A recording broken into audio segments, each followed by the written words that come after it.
with Free Press Houston. It's a pleasure to talk to you. Nice to talk to you.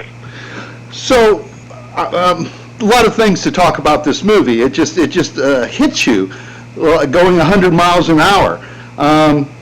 Talk about editing the film.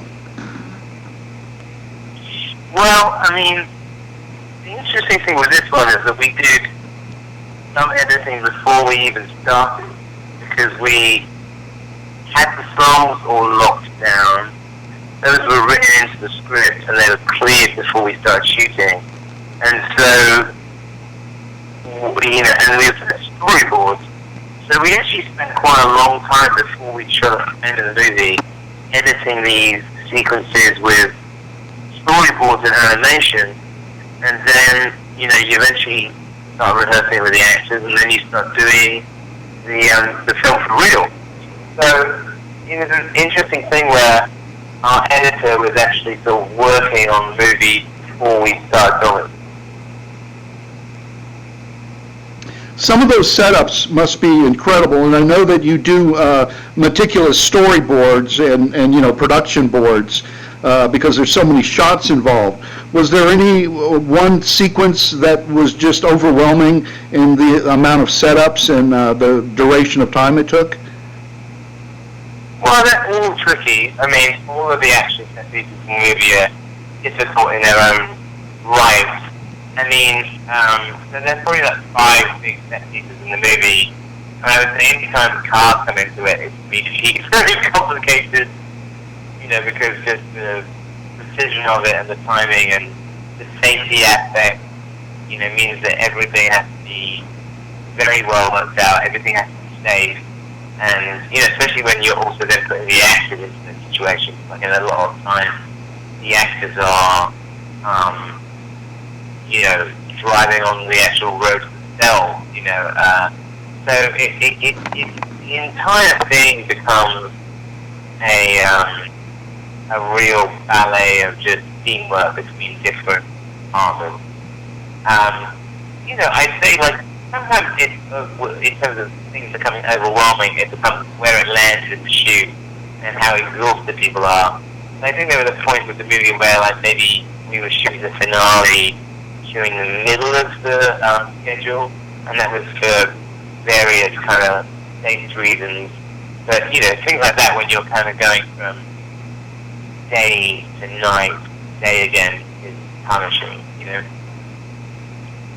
Yeah, and the finale, you actually shut down an interstate, correct? And that's in the kind of finale. That's in the opening sequence, and also in the second piece as well.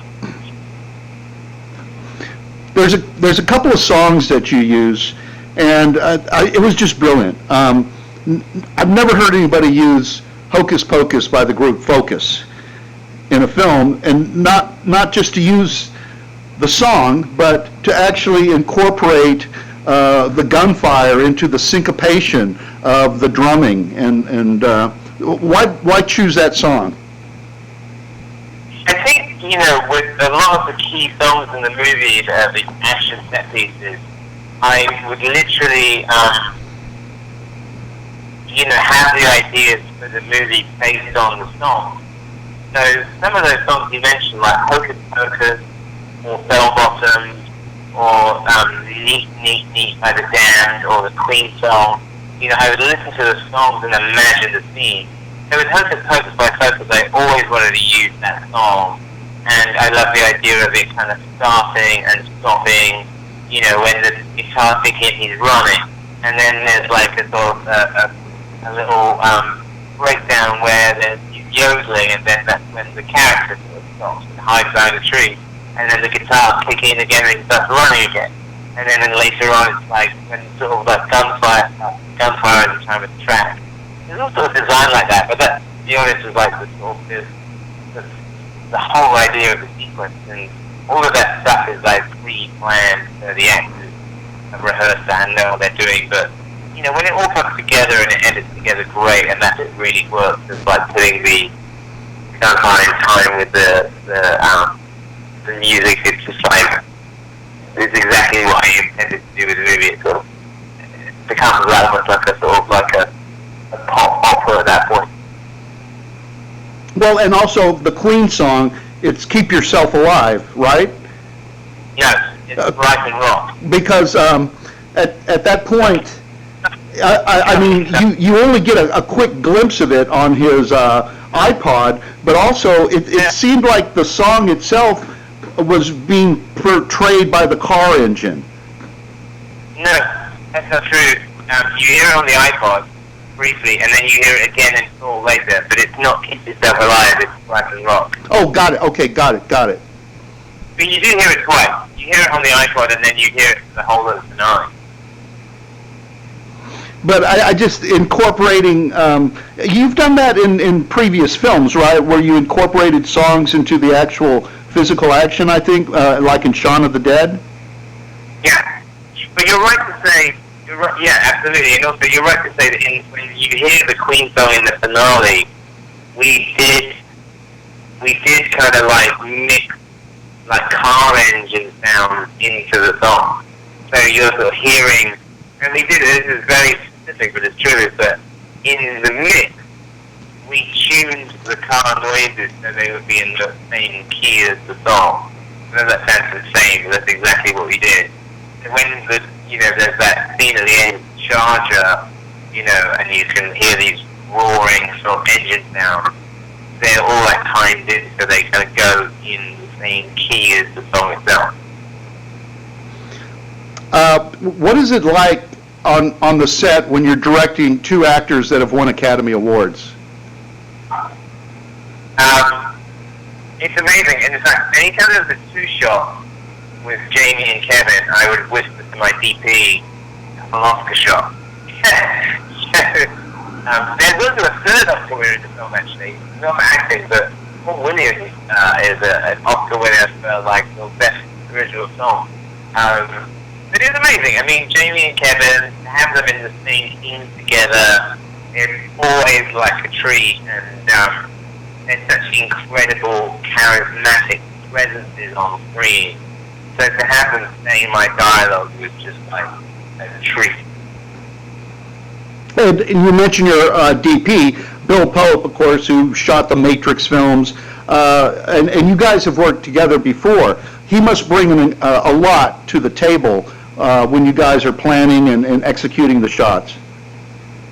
Absolutely. I mean, my crew generally, of people that I've worked with several times, my producers, Naira Park and Eric Melner, my production designer, Marcus Rowlands. I've done everything with my editors, Paul Mashness and Jonathan Amos. Steve Price doing the music, second film I've done with him, third including top film when he was an arranger. And then Bill Pope, I've done 3 movies with him now. And I love him, he's great. He's sort of amazing because he's a very sort of calming influence. He's done everything in his career once before. And I'll say he's also somebody who really thinks about the story as well as the visual. So I like him a lot as a DP because he's incredible on a visual level, but he really thinks about the heart of the movie and thinks about the characters and what they're thinking and so he's not just thinking about what it looks like, he's thinking about what it feels like. Would you, as a writer-director, ever return to one of your previous films? For instance, would you ever do a sequel to Hot Fuzz? It's so funny because the last interviewer asked me exactly the same thing. And I haven't had that question for a long time. I mean, yes and no. Have we ever thought about it yet? You see, the tricky thing is that, I make a movie every 3 years, I write them as well. I'd love to do it quicker. And sometimes it's the idea of spending another 3 years making something in the same world, that's the less appealing part to it. I agree that you could do something more with those characters, and it could be fun, but it has to be something really special. I'm very proud of Hot Fuzz. And it also weirdly is quite a personal film to me because it's shot in my hometown. So it's something that I'm inextricably linked to that film forever because A, I made it, but B, it's my hometown. Mm-hmm. So I don't know, maybe, but I don't think I would want to do that unless I thought it would be aces. I wouldn't do it just for the paycheck, that's for sure. Listen, thank you very much for your time. I also really appreciate the fact, I attended the world premiere at South by Southwest, that you autographed what must have been hundreds of mini posters that were being handed out. And believe me, that's a real treasure to have. I sat down in my house and I photographed 1,200 posters. It took, I figured it took 4 hours. Wow. Well, listen, best of luck when the film opens, and have a great day. It was